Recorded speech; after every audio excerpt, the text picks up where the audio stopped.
We have several new Franklin Tomorrow board members, and several of our board members are here. If you're a Franklin Tomorrow board member, new or current, please stand. Great. Thank you so much for being involved in our community. Thank you. We can't do what we do without our great partners, and those include our sustaining partners, which include Atmos Energy, and Christina Christensen is here from Atmos this morning, but also Williamson Health. And I'm going to bring Greg Broy up and Emily to do a little video. Oh, and Lindsay's coming too. Yay. All right. Thank you. Good morning. Happy New Year from Williamson Health. We're your regional health system based right here in Franklin, Tennessee. Williamson Medical Center, of course, our hospital right around the corner. I do a little plug for a blood drive we're having right inside the main entrance from today until 4 o'clock. So any of you folks that are due for a blood donation, Blood Assurance is here. They are our sole provider of blood products that save lives right here in Williamson County. Lindsay Sullivan is with the Bone and Joint Institute of Tennessee, which is also part of Williamson Health. She has a little video to tell us about. Thanks, Greg. Good morning. I'm Lindsay Sullivan from Bone and Joint Institute. I'm part of the Williamson Health family of services. Today, we're going to highlight one of our new orthopedic surgeons that joined us in October.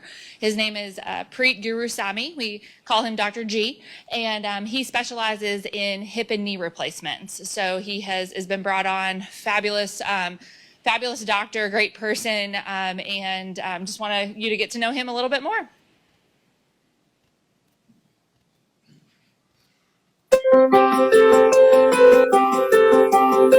I was always driven to science and answering the hard questions and applying the scientific method to reach answers, and that always spoke to me. So I grew up in Keller, Texas, and I played rugby at Dartmouth. I had that mindset of what muscles, what tendons I'm using, apply that to orthopedics. One of the most rewarding things about my job is that grandmother who was unable to pick up her grandkids. And when you see those patients in the clinic and they're able to do those things, interact with the family, go on a hike, play golf, it truly is the most rewarding thing. Bone and Joint has one of the best reputations in town. When I met them in person, I think it was one of those things where you instantly feel at home. When you meet people that are like-minded, they're warm, they're kind, they're driven, you know they're competent, and they just seem like the group that you're going to fit in and kind of in line together. What brought me to Bone and Joint, my wife is from the greater Nashville area. My wife's best friend is her sister, and they have 2 kids that are the same age as my 2 kids. And seeing them grow up together is probably one of the best things that's happening to us.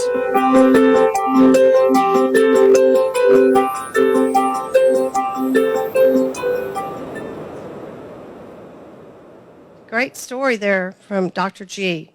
One we hear a lot. My wife is her best friend, is her sister, and they live here, so we followed them. We hear that a lot, don't we? So also a big thank you to Renaissance Bank, who's our presenting partner for Frank Talks, and they have a little video as well. Tony, you going to say anything about this, or are we just going to... Do we have any Michigan fans here this morning? Can we escort them? Tom, can you escort them out? Can they leave? They might want to leave the room.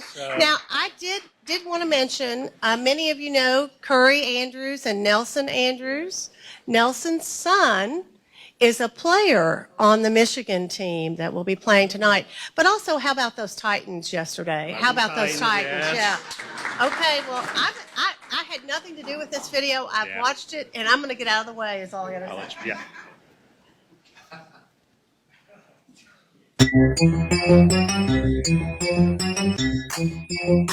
Well, ding dong, the Wicked Witch is dead.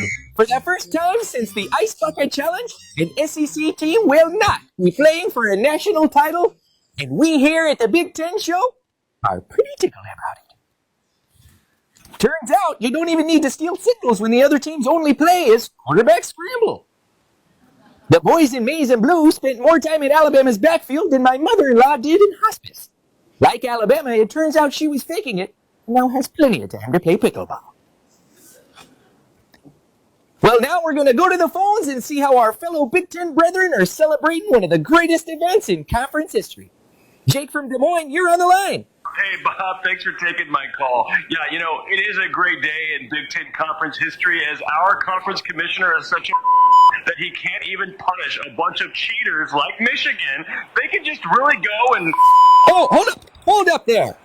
Now, that language may work with you and the other stock boys at Menards, but it is not going to fly here on the Big Ten Show. Okay. Mark from Apple Creek, Ohio. You're on the Big Ten Show. Hey, Bob, I'm an Ohio State fan, but let me tell you, Michigan can straight up... I hope Washington mops the absolute... Well, okay. Sounds like the conference is really coming together on this one. No problem. We'll move on. Well, the only thing lower than Alabama's snaps and shotgun are our engagement numbers on Facebook.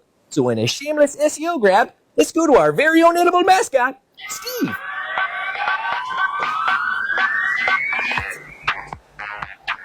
Steve, I hate to break up your Cupid shuffle there, but the show notes here say that costume is supposed to be edible. Looks to me that's nothing more than Home Depot particle board. You'll have to forgive Steve. He's been ostracized from his family ever since he dropped the ball on those Taylor Swift tickets when she came through Minneapolis. Hell hath no fury like a Midwestern woman who just wants to dance live to Antihero. Well, it's time to build a bridge of friendship for our new incoming Big Ten members. So let's bring out USC superfan Bodie Sorensen for a get-to-know-you chat. All right, have a seat. Okay, that's an interesting smell. Welcome to the show, Bodie. Yeah, tight. Oh yeah, very tight. Well, let's start with a get-to-know-you question. What's your meat chunk to fruit ratio when you're making your version of a Jell-O salad? Well, I don't eat any food that has gluten or casts a shadow. Okay, yeah, that checks out. So how excited are you for those future Big Ten away games? Oh, New Jersey this time of year is just to die for. Steam coming off those landfills? I actually think of myself as more of a Lakers fan. My dad, college football is dying right here in this interview. Tight. Which brings me to our sponsor, Sports Mortuary. They read your Google reviews and now they're only burying one body per hole. Forts. Well, I think that's about it for this episode. Bodie, any final thoughts? Does this town have a dispensary? Bodie, I'm gonna home alone you with my snow shovel. Well, we'll see you next time. And remember, fight the bias. Steve, fire up the wood chipper. Say, Bodie, how much do you weigh? Just ballpark. Sorry, Oklahoma fans. Better luck next week and welcome to the SEC. This episode was brought to you by Renaissance Bank. Understanding you. Okay, well, any applause for that or a single clap or I don't know. We watched it when it came in and we were sort of like, oh, okay, good plan there. Thank you. There is more coffee out in the lobby and the restrooms are to the right. If you decide during the meeting you need to get up. But thank you to Lion Leadership Group, one of our local McDonald's franchisees that sponsors our coffee every morning, Frank Talks and Breakfast with the Mayors. Breakfast with the Mayors is coming up on January 30th. We will release the registration for that, the RSVPs for that, later today or tomorrow. We do expect it to fill up, and so we hope that you can be there. The topic, I'll let Eric tell you what that is in a little bit. So thank you so much for being here this morning. I am going to introduce City Administrator Eric Stuckey, and I'm going to bring Eric up and let him introduce his panel of people to know from City Hall on Wheels. So thanks so much, Eric, for being here. Thanks for the job you do, and we appreciate your cooperation and collaboration with Franklin tomorrow. So thank you so much. Turn it over to you. Thank you, Mindy. Good morning, everybody. Thanks so much for being here. It's great to see a full room, and we're excited to talk a little bit about what's going on in the city, but also introduce you to some really great team members. Let me start off with a couple things just as we lead into this before we start our conversation. First, I want to recognize we got a couple of our aldermen here, two at-large aldermen joining us, Ann Peterson and Greg Caesar back there. So thanks for joining us. They're doing a great job. All right, so we're at that time of year where we still say Happy New Year, so Happy New Year to everybody. And we still are thinking a little bit back, but mainly looking forward. 23 was what I would call an eventful year. But it was a good year, and we ended up in a good place, and we're moving forward into 2024 with a lot going on. I'll touch on a couple things before we get into the people side of this. 24 in particular, we have some major projects moving forward. We will, especially when you look at parks, we have Bicentennial Park underway. That work is going on right now. We will bid 2 elements in the southeast area for our southeast park. The first phase of that, which is 5 of the 10 multi-purpose play fields, and the inclusive playground. LEG's inclusive playground is in that first phase, so that'll be bidding very shortly. And then we also are bidding the Robinson Lake more passive park area that will adjoin the southeast park just north of it. And so that will also bid at the exact same time. They're 2 different projects, but they'll bid simultaneously, so we'll see that happening and moving forward. The pedestrian bridge project will be completed shortly, so that's moving forward as well. So those are really important elements of our park system build out, and fulfilling that master plan that you'll see moving forward and being active in the year ahead. On road projects, people always like to hear about road projects. The big one on the horizon is McEwen Phase 4. So just not far from here, from the Cool Springs traffic circle out to Wilson Pike. So that's a complete rebuild of that road, turning it into a 4-lane divided roadway similar to what you see on McEwen out to Cool Springs. So that will start, and that is a largely federally funded project with local money. And in fact, we're trying to get another $10 million of federal money into it as well. So that will be moving forward. That'll bid around mid-year.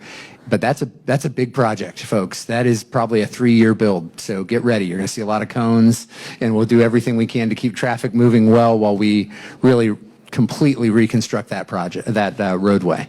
So those are just some things I want to touch on, because people always like to hear about projects. So I'm going to touch on that, but really want to talk about people.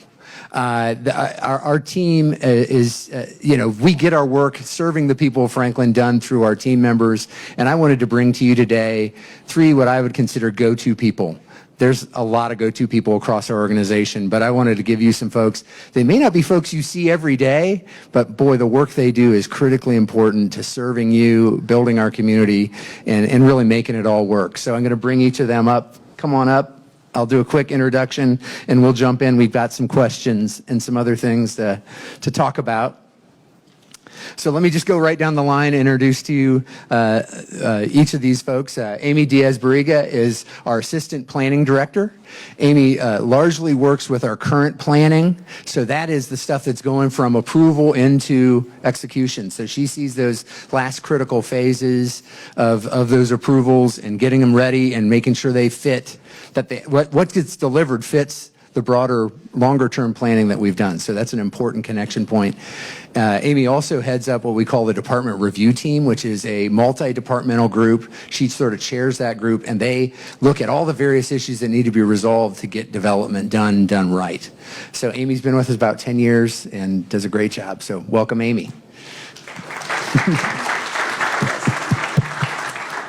Next is Melissa Ryerson. Melissa just celebrated her 15th year anniversary with the City of Franklin. You've probably seen Melissa from time to time. She is our communication manager. So her job is just what it sounds like, everything involved in communicating and connecting to our community. She's been a great leader in helping us find ways to connect to, share information with our community, and also make maybe some boring city stuff a little more fun and a little more engaging. So she does a great job in that, and the city has been a leader in using social media, using different platforms to reach and engage our citizens. So welcome, Melissa. And Adam Mosier. Adam is our traffic engineer. So he oversees, and he's been with us about 5 years, oversees all elements related to traffic-related planning efforts, but also when there's neighborhood questions and concerns, or folks may want a traffic calming implementation, or look at a speed limit, or anything. So it's both the day-to-day stuff, but it's also long-term, thinking about how traffic systems can work better, more effectively. And the city of Franklin, especially for a city our size, is very sophisticated in our use of technology, things like adaptive signal technology and those things that help us make the best use of what's already in the built environment so that it works effectively. And Adam is a great leader in technology in that way. He's worked on both the public side and the private side, consulting side. Like I said, been with us 5 years, does a great job working with citizens and working with our team on really important elements of how you make traffic work in Franklin. So Adam, welcome. All right, so this is a great team. We're going to go down the line, and we're going to talk a little bit about what it takes and what we do and things that you may need to know. So first question, I'm just going to go down the line and ask each of you to talk a little bit about what should citizens know about what you do and how it impacts the community. So we'll just go down the line, and then we'll mix it up from there. So Amy? How do I turn this on? Push it? It's on. Is it on? Oh, all right. So what do you need to know about what I do and how it impacts the community? Well, like Eric said, I'm in current development. So it's when a project first comes to the city in its infancy. It's a big idea. And oftentimes developers or property owners meet with the planning department to really get that first foot in the right direction. So my job, the way I see it, is to get them moving the way the city wants development to happen.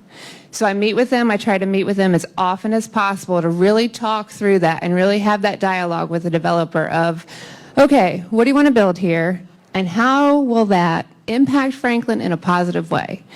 I look at our zoning ordinances and regulations and try to give them as much feedback as often as possible so that I can help them through the process. It's not a fight.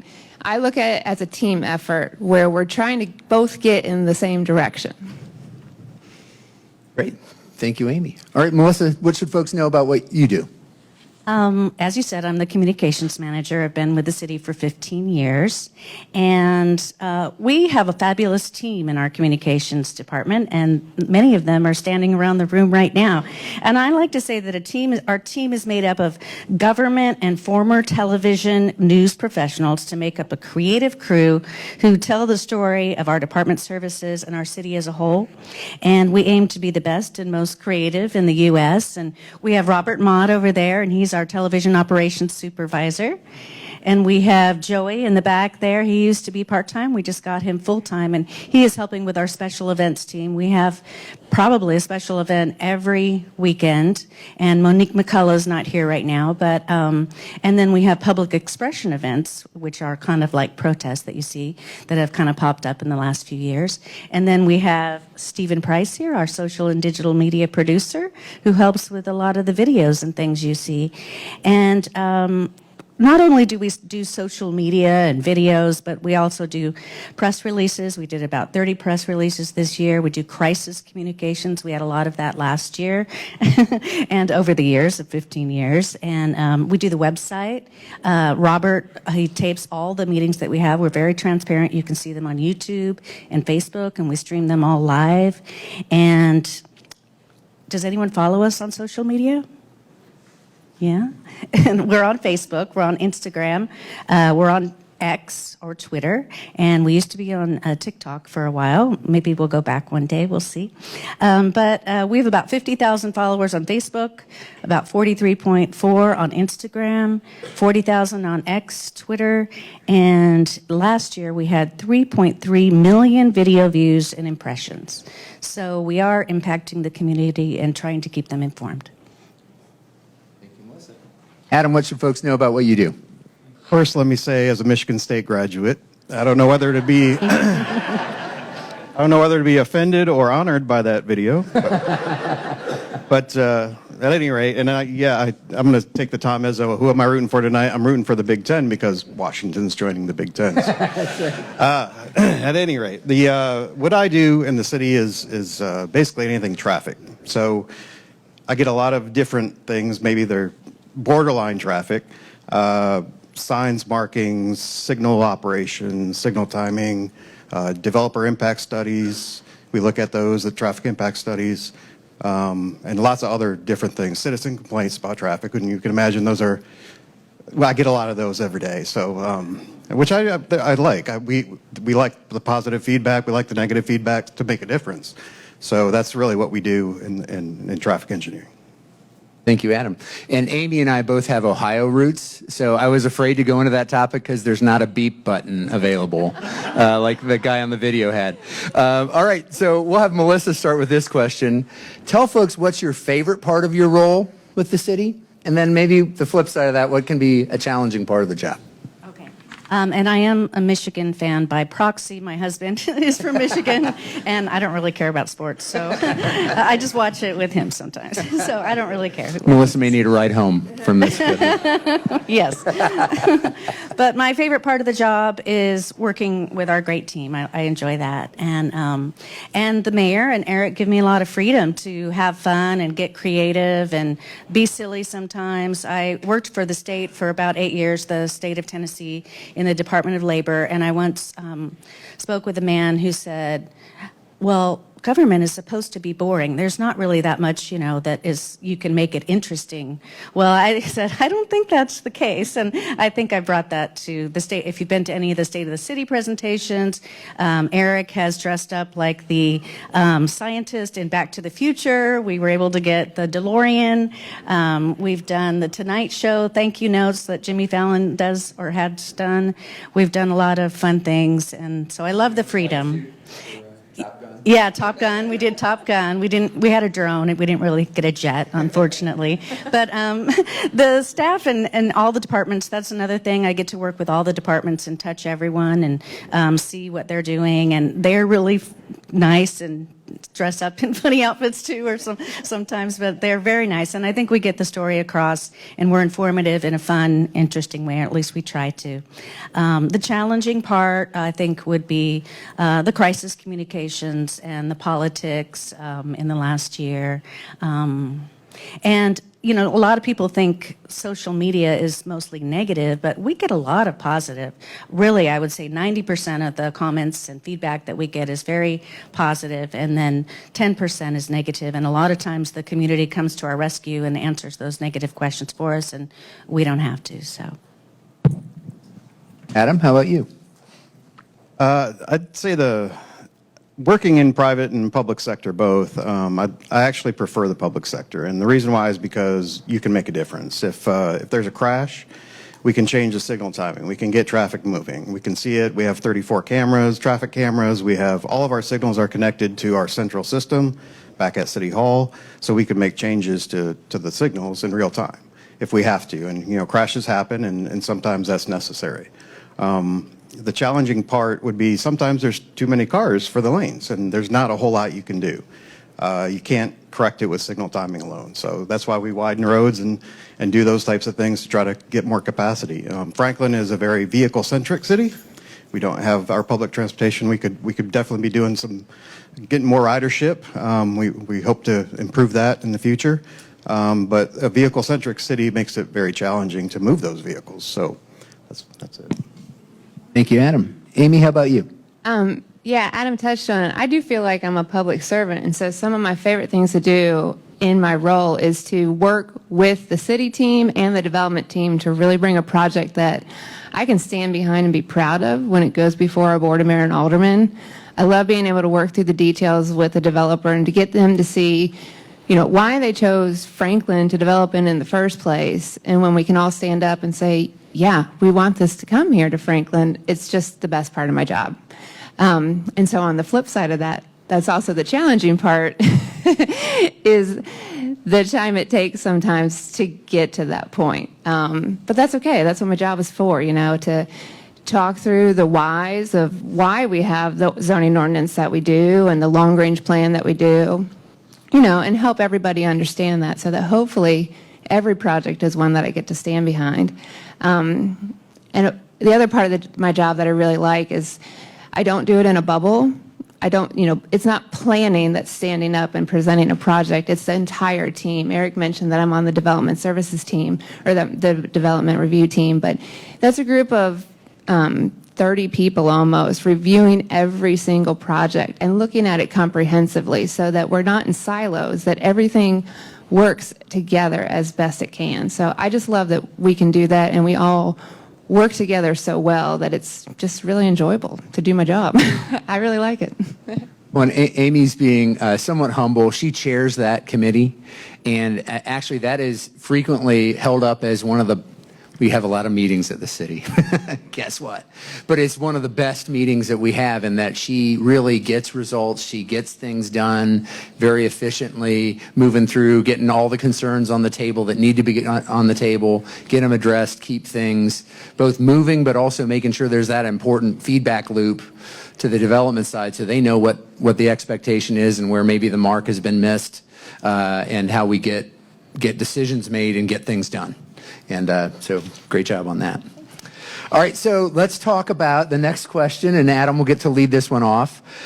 What are maybe one of the most common misunderstandings that citizens might have, especially around things that you do, that you'd like to clarify? What's something people just don't get that you'd like them to understand, or that they're just a better understanding about what the city does, and especially as it relates to your work? I think the biggest misconception is that you can install a stop sign for speeding, and you cannot. That's not one of the federal warrants. So that's a big misconception. So when I do get lots of requests for stop signs, and most of them are to control speeding, and I have to say, sorry, we'll look at it, see if it meets any of the other warrants. There are federal warrants for stop signs. Lots of our, I guess you could say, they always call me the no guy, because they send me things and I have to say no. A lot of times, but that's because there's standards and policies that we have to follow. As a professional engineer, we have to follow those federal guidelines, local guidelines, policies. So it's not that I'm being mean when I say no. It's just that we're following the policies that I'm kind of responsible for. So, all right, Amy, you could go next on that one. Yeah, I'm going to echo that. That city staff is not there just to say no to development. And we're not there to be the meanies. I get that reputation a lot too. Oh, she's so mean. She's so hard. It's so hard to get my development through. It's not that we're mean. We're just upholding our standards. Franklin has got high quality standards, and we have them in a book, and they're available to everyone. And my job is to make sure that when we stand up, we can say that a development is meeting all of those standards. So, I try not to be a meanie. Like I said, we work as often as we can with folks that help them work through the hiccups of the project. But, yeah, we're not trying to be mean. And that the staff's not just making up rules either. People, why are they allowed to do this? Why is that development going over there? Why is staff allowing that? Well, it's not staff making up the rules. Our zoning ordinance is really the adoption of Envision Franklin, which is our long-term planning document. And that's a document that we do with the city. We incorporate that with citizen comments and citizen stakeholders. So we work through that long-range document, and then we use our zoning ordinance to implement those policies and visions. So it's not Amy's rules, it's the city's rules, but it's really the citizens' rules. So that's, the bigger picture there. Thank you, Amy. Melissa? I guess the biggest misunderstanding is that social media is a negative haven or a place where people are saying negative things. And like I said, 90% are positive, but we're getting those comments that come in that say, oh, you're too strict on those rules, or you're letting too much development go in. So our job is to educate people that have short attention spans to try to let them know, maybe we're not letting every development go through. Maybe we're not strict on plans, but that's why we try to do it in a creative way that will get their attention, get them to a link. Maybe they'll read more, but I think, you know, we've all heard, though, we want Franklin, the old Franklin. We don't want the new Franklin. But, and that's kind of why we did the Back to the Future theme one year, because, you know, that was what people were saying 20 years ago. But look where we are now. I think a lot of people would say we have a wonderful city. And so we try to get the news out that we have a wonderful city, that we do things in a planned way, and that it's a great place to live, and just get the good word out.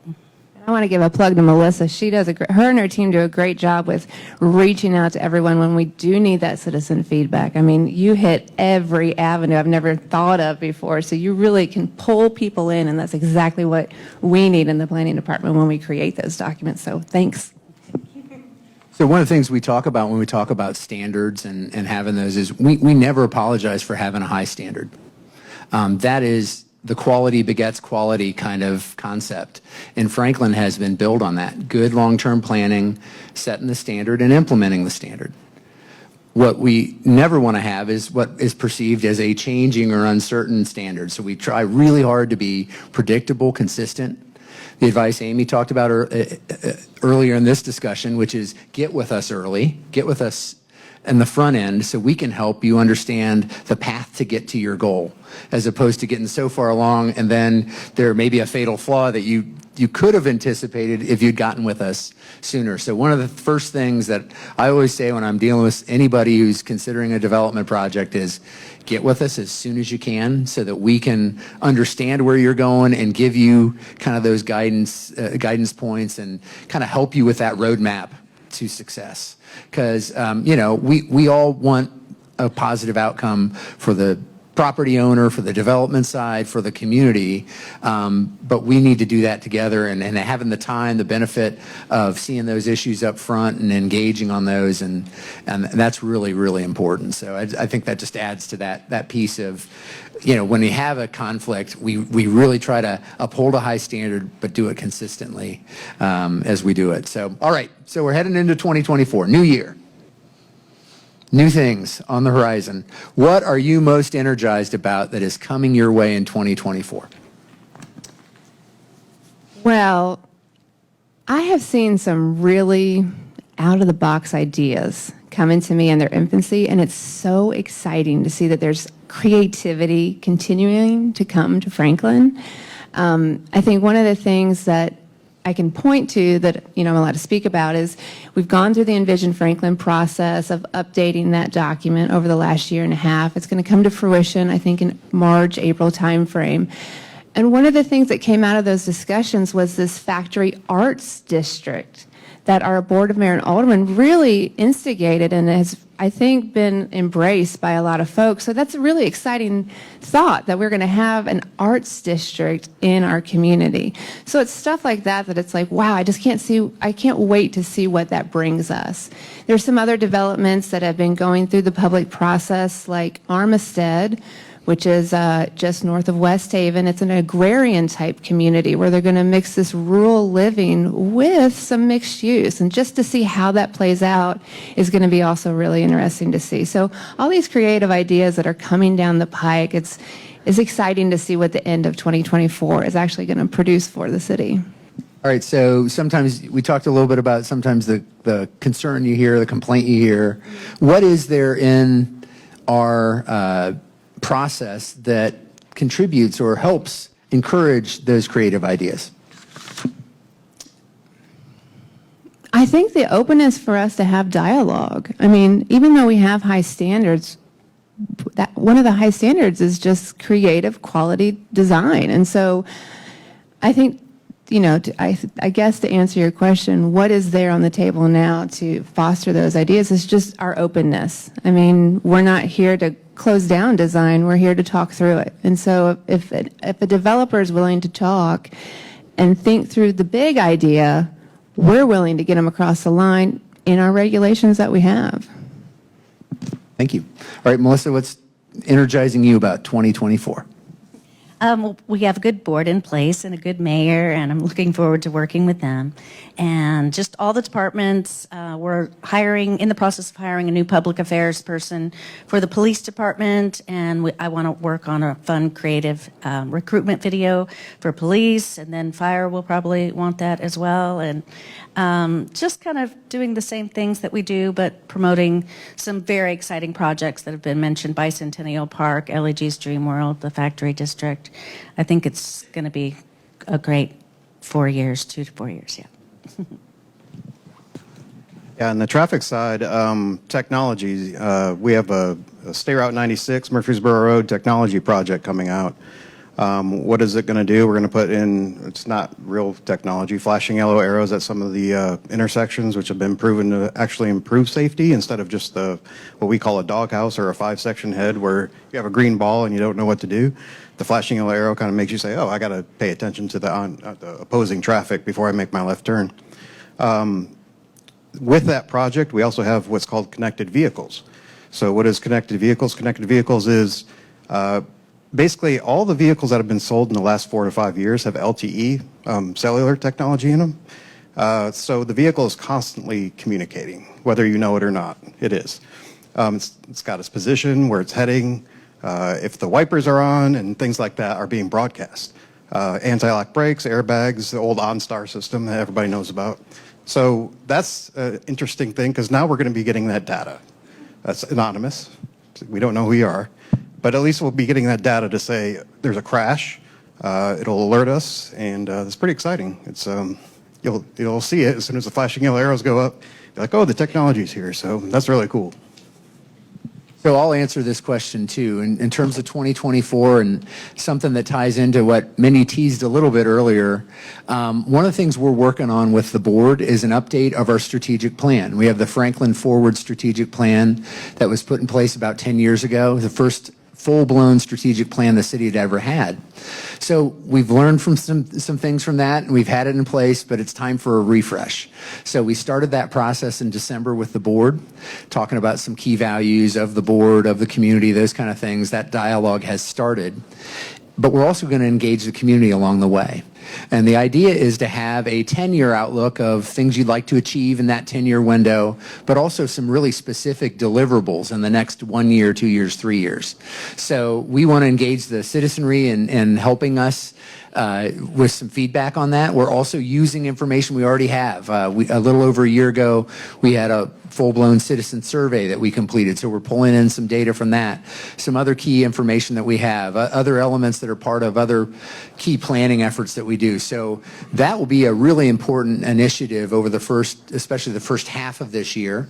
And we're going to use some of our time at Breakfast with the Mayors in January to engage you, our citizens, in some of those questions. So there'll be some real live kind of interaction going on in that session and some discussion around what we're starting to form. And we're the early stages, so there's not a specific plan to respond to. It's really more asking some key questions and getting some feedback and hearing from our citizens. So that's coming in January, and we look forward to that. We spent all day Friday in here with our leadership team in this very room doing a leadership team retreat and talking about some key things that we're focused in on as that team, and that's about 24, 25 key leaders within our staff team. So it's department directors and other key leaders. And so I'm really energized by this opportunity to think about that and how those fit together and how we chart this course for the future. We get hit with a lot of things, and having a framework, a strategic framework, helps us sort those out. I kind of look at it, I give the analogy of it's like taking a road trip. We're here right now, and we want to get to this certain destination, and we'd like to do it by a certain time. So having some benchmarks along the way that help us gauge, are we doing well, how are we doing, is important. But then when the unexpected comes up, you have a framework to think about it, to compare it against. And you say, okay, is this detour going to add to that mission, or is it going to slow us down? is going to take us in a place that maybe isn't in line with what we want to achieve. So that kind of having that framework provides that roadmap to help us make good decisions, help frame the different priorities, because there's always more things to do and more projects to do than you have money or time to do. We want to make sure we're picking the right ones, and having that strategic framework can I think help us do that. It's been helpful what we've had in the past, but I think we're going to refine it and make it even better. And so stay tuned, and you'll have an opportunity to participate in that as well.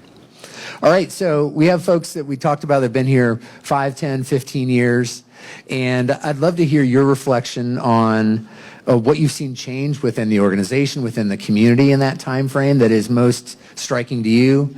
And if you want to comment, how is your job different now than maybe it was when you started with the City of Franklin? So I don't know who's first on this one. I think it's Melissa. Yeah. Right. Well, I've been here for 15 years, and we started the city's social media channels. One thing that we've done and implemented is we only have one Facebook page, one Instagram, and we have maybe 3 Twitter X's. But some cities actually have like a Facebook or Instagram for each department. But I think it's been successful for us to have one because we have close to 50,000 followers on Facebook, and the same for Instagram and Twitter, and we haven't even been on TikTok for 2 years, and it's up to almost 5,000 followers. It's just sitting there dormant for the moment until we see what happens with that. But obviously, the growth has been big since we've started. One thing that I organize is the tree lighting.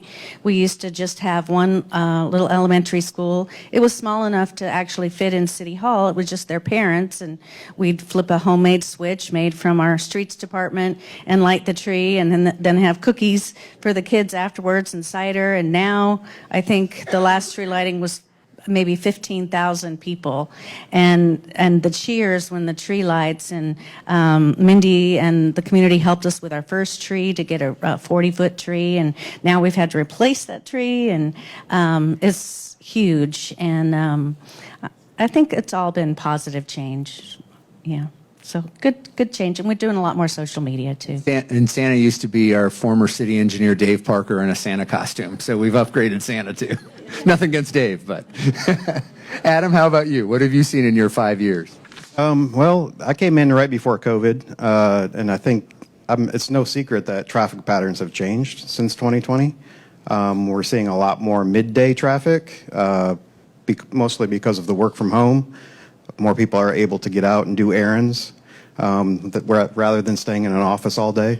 So that has really been a big change. It's been challenging, let's to say the least, because we've had to add time, signal time, green time, take some away where maybe offices are not as busy now.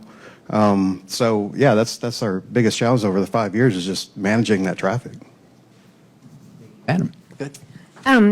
So within the city, I feel like in 10 years, I've seen more and more collaboration between the different departments, which is just really encouraging, and just makes it a nicer place to work. It did feel a little like silos when I first started. Not that it was intentional, but we've just been very purposeful over the last 10 years to be more collaborative with each other, and I think to value each other a little bit more. I know we've done a employee survey in the last year and a half to just ask the questions of what we want as employees. So it's just become an even better and better place to work, which is really nice. And with the city, I mean, the traffic kind of goes along with it. It feels like there's more and more people, and it feels like there's more and more development. So it feels like there's a little bit more frustration getting voiced in public meetings, but I think that's okay. I mean, I think that's part of what makes Franklin Franklin, is that our citizens come out and stand up for themselves and stand up for the city. And so I don't necessarily think that's a negative thing, and I think the end of this year has really proven that we'll fight for things and stand up and get the best city we can. So that's encouraging. Kudos. to Eric for doing the employee survey. And at our first year, we ended up being the top workplace, one of the top workplaces in the Tennessean. And he's been really working hard to make that even better with the employee feedback and really taking it seriously and talking to more employees. And I think this year has been really remarkable with the employees. Yeah. Thank you for that. That has been a really important focus for us. I really think kind of you talk about going to the next level as an organization, as a team, you think about that. And employee engagement really is that secret sauce, like engaging your people, creating that feedback loop, having people understand that their experience matters and you're going to listen to it and you're going to find ways to improve your team. I saw a survey that showed over 90% of CEOs, public and private, recognize that employee engagement is critically important. Only about 11% of them have a handle on it. We want to be one of those organizations that have a handle on it, are using that. I use the analogy of it's like an athletic competition. Like, think about the Olympics.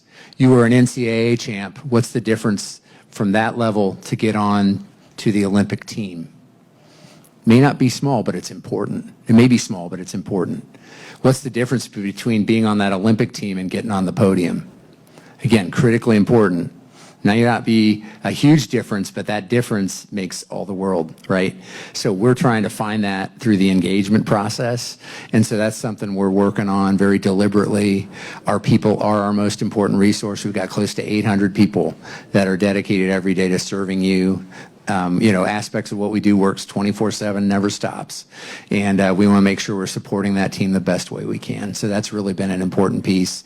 Something we're proud of that we achieved in 23, but also sets a new path for the years to come, how we do that better. So turn it over if there are any questions, if there's time. So first we'll start with some questions for you, okay? People to know in City Hall, I think you might start there with the mayor.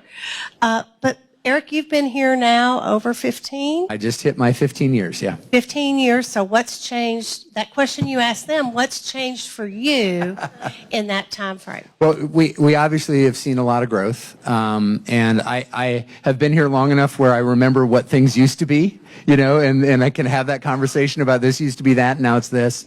But I think what I see is... yes, our community has grown. Yes, we have had changes in the composition of that growing population, different people coming from different places. And so that has brought change. But I really think we've really worked hard to try to make sure we are still a welcoming community at the end of the day. Yes, you always have to continue to evolve. If you don't, you're losing ground as a community, as an organization. But we want to make sure we're staying true to our key values, and that's why the discussion with the strategic plan update starts with values. That's why the discussion we had with our leadership team in this room on Friday was about values. So it is staying true to those, even though you're in the face of a changing world and environment and things that come at you that maybe you don't love, but you have to deal with, and that we work with as a community. So the other thing I've just seen generally, and I talked about this a year ago, I think at this very meeting, is we have seen sort of political distrust and dysfunction that was always at the national level push further down into the local level. And I think that still is around us. So it's important to have platforms like this, like what Franklin Damar does, working on engagement, what we're trying to do to work with our citizens to engage, to create that so that that neighbor is your neighbor. They're not the other, right? So I think that's really important. I think that really matters. So I think that's one of the challenges that we all have to be really intentional about. So I kind of gave that, I was thinking about that this morning because it was this, I think almost the same session. And we lived that last year in a lot of ways. But we also came through and sent a pretty strong message about what we want to be as a community. So I think that kind of falls on all of us as we move forward to know our neighbor, to be engaged, understand both the issues, but respect your fellow citizen as we work through it together. We don't always get it right, but one of the great things about local government is you know pretty quickly when you miss the mark, and you can adjust. We're not trying to steer a giant ship. We can move things. We can do things different if we need to, if we get the feedback. So That was a rambling answer to your question, but That's a great that's what's answer, on my though. heart today. Please congratulate Eric for being named the Tennessee City Manager of the Year in 2023. So there's another big project. Tomorrow night at 5 o'clock, we'll see the 100% schematic of the new City Hall. But that's a big project, and so that's 2024, and it's kind of fun to see it kicked off at the first meeting. It is a big project. We'll be talking about that. We're also talking about an update of our capital investment plan, this is a key part of it. So we've identified over 70 projects that in total cost over $1 billion. We're not able to do all those, but we have projects around 26, 27 that have already been identified, prioritized, that are in some level of delivery. And so we're working on those. We're working on where else the board wants to put their focus. There are some things that could be reprioritized, et cetera. But City Hall is a key component. And the good news that we saw is all those projects that had previously been identified and prioritized can be accomplished within the capacity and the 10-year window that we have without any tax increase. And it can be done with a majority of that, or more than half of that, done with cash, non-debt. So less than half is funded with debt, which is pretty amazing when you look at the magnitude of what we're trying to do. And City Hall is in that mix. It is a big project. It's a generational project. We're trying to build something that fits our square and fits the needs of the community and fits the needs of our team. We've temporarily been using the old mall for 42 years. And it's time to look at other options. The building is well past its prime, and we are completing schematic design. And the board in the next month or so will have the kind of critical decision of moving into final design, the bid documents, and into bidding. That'll take another year or so to get there, but we're at an important crossroads, and it is a project that will support our community and our team. We talk about how because it is an old mall, we are segmented into these areas, and we have these massive hallways, and so teams that work together are physically separated pretty significantly, and folks like Amy and Adam, Melissa work really hard to overcome that. But putting our folks in a modern setting, I think, will make a big difference. The community will see the difference. And so it'll be an important piece. And tomorrow you'll really get to see some additional images and how those pieces are coming together. I want to say to you, and I want to challenge you, there's no reason that you have to not be informed about what's happening in our city. You can download every agenda and every piece of material that the board or mayor and alderman sees prior to that meeting and follow along. But also, I've watched BOMA meetings in Disney World before, because Melissa and her team make those Facebook Live, or you can go back and watch them, and it's great. There's indexing. If you just want to hear about a particular issue, if you're watching the meeting afterwards, there's indexing where you can go specifically to that meeting topic. You don't have to watch the whole meeting, but there is transparency in our local government, and we're lucky to have that. The other thing is these people return phone calls and they return emails, and so we've got responsive aldermen. I think one of the things that makes Melissa's job easier probably is that Eric and Mayor Moore are not afraid to maybe be a little goofy. Is that right? Yep, they are fun people. That's why I like working with them. So they're not afraid to be a little goofy in some of the presentations that they do. That and Melissa's persuasive. Yeah. She has a good idea. She keeps selling it. Persuasive. Is to see State of the City? Oh, yeah. You go to the city website. All the meetings are cataloged there. So if you want to see any kind of meeting, they're all recorded and available there. And like Mindy said, the agenda stuff is in parallel with it.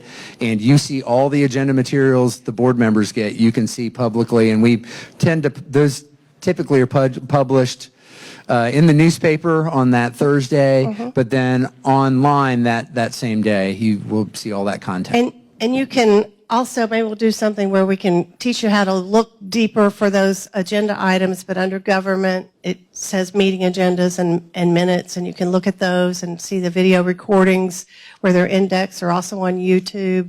And then if you Yeah, want to watch the it's- meeting live, you can do so too. YouTube.com/City of Franklin. Every single video we've ever created is on there. The fun ones, they have libraries for the fun videos and all the meeting videos. You can just look up the meeting videos. Usually the most recent one is posted the next day. And they're separated into categories. So let's thank this group of great people in our city.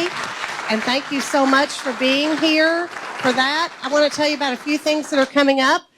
You all are engaged and recently had Maureen Haley Thornton and her team from Visit Franklin speak to us on this coming Wednesday morning. They're inviting you to join them for their annual tourism roadmap meeting at the factory.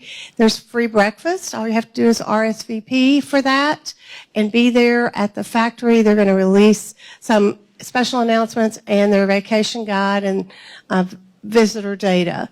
Then we also want to encourage you to join us on February 7th for the 17th Annual Exemplary Community Volunteer Awards, Franklin Tomorrow. These are not really our awards. These are the community's awards from nonprofits and other individuals who nominate a great volunteer in our community for their efforts throughout 2023. We are working right now with the Franklin Theater to firm up being there on February 7th, so we're excited about that. We would appreciate your support in being present there. The nomination deadline was Friday. You might be able to talk to Emily and get her to let you turn one in by the end of the day for that nominations for the volunteer awards, and we appreciate the community's support in presenting that. So upcoming January 15th is Martin Luther King Day. January 17th, as we mentioned, is the annual tourism roadmap meeting. And then on January 30th, we'll have breakfast with the mayors. We'll be at Rolling Hills. That starts at 7 a.m. with breakfast from our friends from Puckett's Grocery and Restaurant. Thank you so much for being our partner. And then at 7:45, our program will begin. And I think we're calling that Charting Franklin's Future. Eric, is what we said, Charting Franklin's Future. You will want to be there and participate. Something different on the registration form, we are asking you for your cell phone number because we want to be able to communicate with you in the event of bad weather, but also several of you participated a few years ago in our On the Table process, and this will be in some ways similar to that. And so we want to be able to communicate with you, send you messages to complete surveys and participate both during and after the event. So we want to make sure that we have your engagement there. And you'll be able to do that morning too if you haven't already done so. So we've got a lot going on in the next month. And please stay engaged. Now, I'm going to tell you my favorite way to watch the board, mayor, and alderman meeting is at home with a glass of wine because I can also scream at the TV usually. So it's much better than being at City Hall.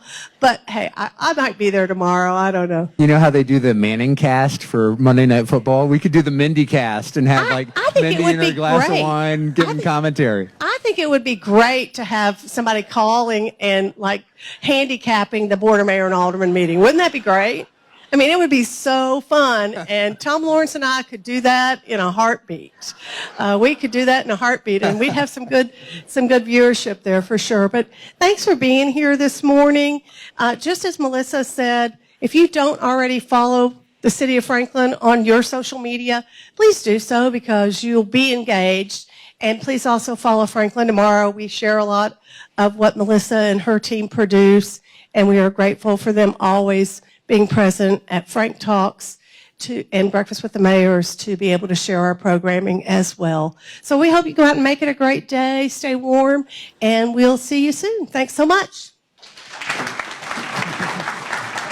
Great job.